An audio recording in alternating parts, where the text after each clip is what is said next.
Perhatikan gambar yang ada di hadapan kalian. Pernahkah kalian melihat kondisi seperti gambar yang ada di hadapan kalian ini, di mana sampah sangat menumpuk? Di gambar ini ada sampah yang menumpuk di sungai dan juga sampah yang menumpuk di pinggir jalan.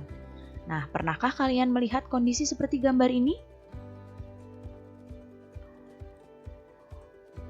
Kondisi sampah yang menumpuk seperti ini dapat mencemari lingkungan dan juga mengganggu kesehatan organ pernapasan kita.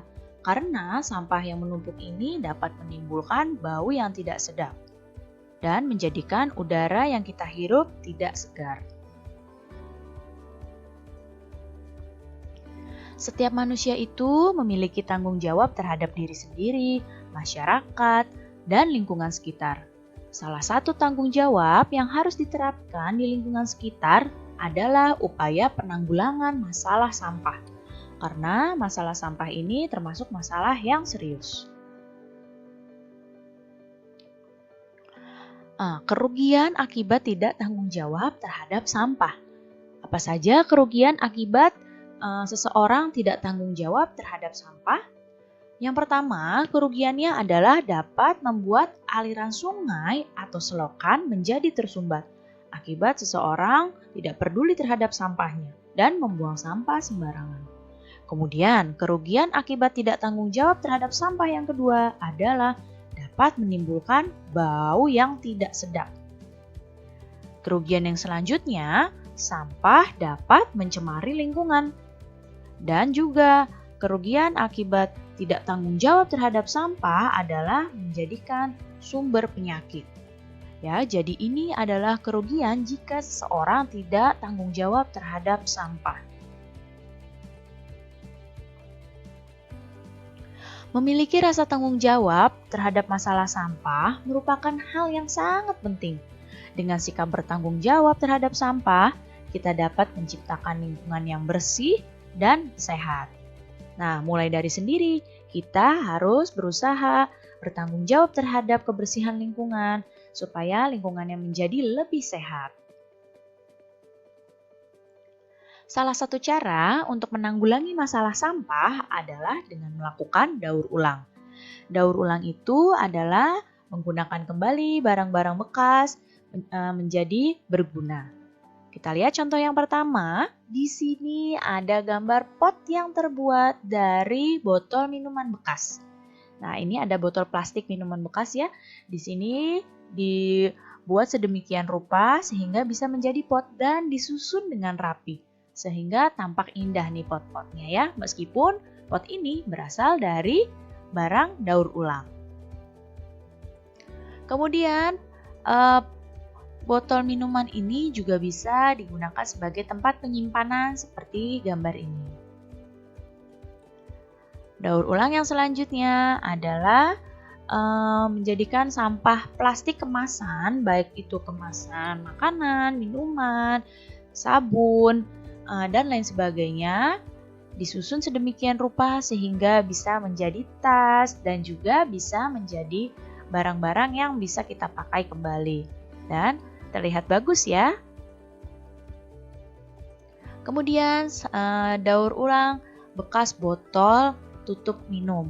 Nah, ini bekas tutup botol ini nih disusun sedemikian rupa bisa menjadi keranjang yang menjadi berguna kembali. Dan ini ada bekas dari kertas. Kertasnya ini dibuat sedemikian rupa bisa menjadi vas bunga. Nah, kalau sampah-sampah ini didaur ulang seperti ini, maka sedikit demi sedikit masalah sampah akan dapat tertanggulangi. Nah, sekarang coba kalian perhatikan gambar berikut ini. Masih ingatkah kamu pada kegiatan berikut ini? Nah, di sini ada gambar, pertama ada kayu di hutan, kemudian kayunya ditebang menjadi kayu gelondongan, kemudian diolah oleh pengrajin kayu, dijadikan meja kursi, kemudian meja kursinya dijual di toko mebel, dari toko mebel, kemudian dijual dan dikirim ke pembeli. Kegiatan apa ya pada gambar ini? Ya, ini adalah kegiatan ekonomi mulai dari produksi, yaitu mulai dari kayu di hutan, menebang kayu, kayu gelondongan, sampai pengrajin kayu, ini adalah kegiatan produksi. Kemudian kegiatan distribusi, yaitu menjual barang-barang kayu ini di toko mebel dan dijuallah ke pembeli, dibeli oleh pembeli, ini namanya kegiatan konsumsi. Jadi, gambar yang ada di hadapan kalian adalah gambar kegiatan ekonomi, mulai dari kegiatan produksi yang dilakukan oleh produsen, kemudian kegiatan distribusi yang dilakukan oleh distributor, dan juga kegiatan konsumsi yang dilakukan oleh konsumen. Kita itu membutuhkan orang lain untuk memenuhi kebutuhan yang tidak bisa kita hasilkan. Misalnya kamu menginginkan baju, tapi kamu tidak bisa membuat baju begitu saja. Kamu butuh orang lain yang menjual baju untuk menggunakan baju tersebut. Atau seperti tadi, kita menginginkan di rumah ada kursi, ada meja. Tapi kita tidak bisa membuat sendiri. Kita butuh orang lain untuk memenuhi kebutuhan kursi tersebut. Nah, kebutuhan tersebut biasanya bisa kita peroleh dari kegiatan ekonomi.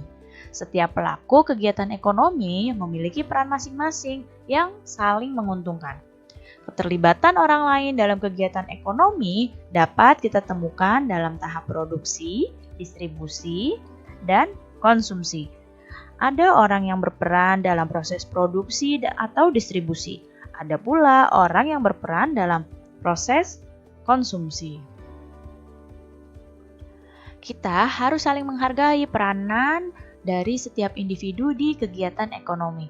Ya, mulai dari orang-orang yang melakukan kegiatan produksi, distribusi, dan juga orang-orang yang melakukan kegiatan konsumsi.